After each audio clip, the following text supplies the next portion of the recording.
Hey, it's me, MLB. Here is Really Fake, Chapter 11, and this one is titled, Looks Like a Pussy. Kuroo tilted his head slightly. He could sense your attitude had shifted, but he didn't know why it had happened so suddenly.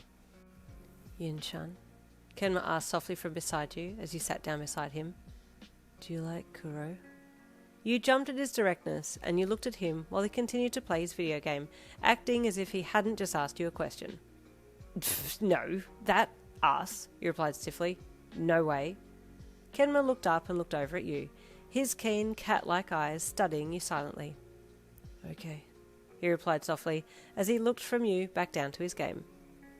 He totally doesn't believe me, you thought as you looked down at the drink in your hand and cracked the lid open to drink it.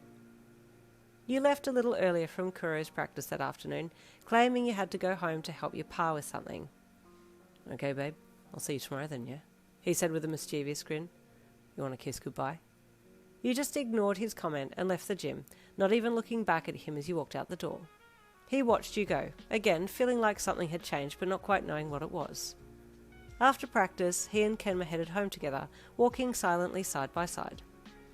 Good practice today, huh? Kuroo commented to Kenma as they walked. Kenma agreed as they strolled along, his head down as he continued to play his video game. I don't know what was wrong with Yin towards the end though, Kuroo commented, not really expecting an answer from the shorter setter, but just more musing to himself more than anything else. Kuroo, I don't think she likes the teasing, Kenma commented as he continued to play his game. What do you mean, pudding head? Of course she likes it. That's what we do, Kuroo replied with a laugh. No, I don't think she likes you calling her your girlfriend when she's clearly not. I think she has feelings for you. Yeah, but she knows the deal. It's just a fake relationship, Kuroo said defensively. There's a possibility she overheard what you said just before she came back into the gym with your drink, Kenma said. Kuroo was silent for a bit as he thought about it. Yeah, she was different after that, he said with a sigh. Yeah, I should go and apologise. Do you like her, Kuroo? Kenma asked as he cleared the level that he was playing and looked up at the taller teammate. As in romantically? Kuroo asked as he looked thoughtful for a bit. I don't know, he added honestly, after thinking. I don't dislike her. Kenma studied him with his narrow golden eyes, then looked back down at his game. He hummed as he started the next level. What kind of games are you playing these days? Kuroo teased. Romantic ones? Since when did you get so good at noticing someone else's romantic feelings? Kenma blushed. There's nothing like that, he said softly, but I could see what was going on with Yin. It was obvious. You got home and called out to your pa. I'm home, you sung, dropping your bag at the front door. Who goes there? Pa called playfully from the lounge room. You cracked a small smile and walked into the lounge room, flopping down on the couch dramatically. What's up, buttercup? Your pa asked when he saw your dramatic fall. Just stuff, you mumbled as you rolled your face into the cushions. Nothing I want to talk about. Ah, he said emphatically as he slowly got up from his chair. It's called my world-famous hot chocolate. You cracked another smile into the cushions, then lifted your head. Did you say hot chocolate? You asked with a smile. Sounds like your ears want some, he said in his old warbly voice as he hobbled out to the kitchen. Pa, that makes no sense, you laughed. He continued on out to the kitchen, pulling mugs and kettles out to make you both a hot cuppa. As you lay there on the couch, the doorbell rang. Who is... you thought as you sat up. I'll get it, you called as you dragged yourself off the couch and ambled to the front door. You pulled it open and came face to face with Kuroo's torso. Surprised, you looked up into his face and then deadpanned. What do you want? You asked in a flat tone as you stared him down. I came to apologise, Kuroo said softly as he looked down at you. For what? You asked as a scowl pulled at your brows. For going overboard with the teasing, he said honestly. I'm sorry, I'll stop. You looked down at the ground. Yeah, okay, thanks, you replied. Well, that's all. Who is it, pumpkin? Your pa's shrill voice called out from behind you, making you jump.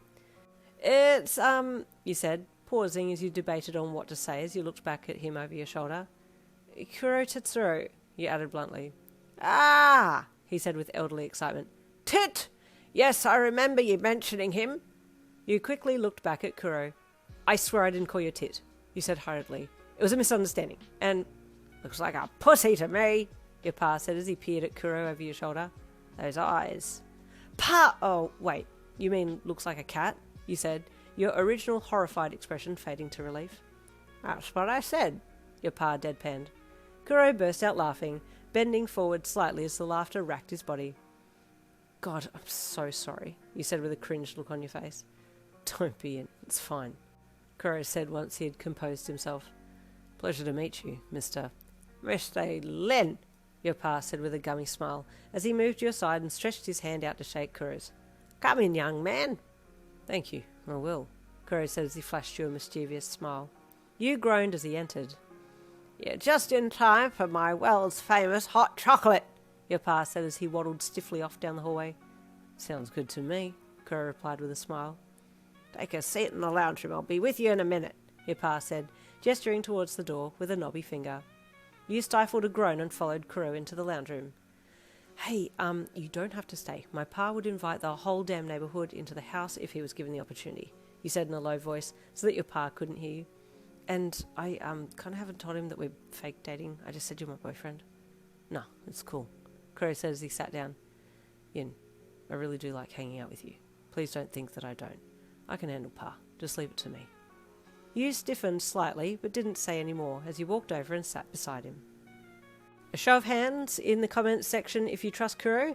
Yeah, I can see there are no hands there. I 100% back your decision. I wouldn't trust Kuroo too. He's just, you can never trust this man. Stay tuned for the next chapter coming tomorrow. I'll see you then.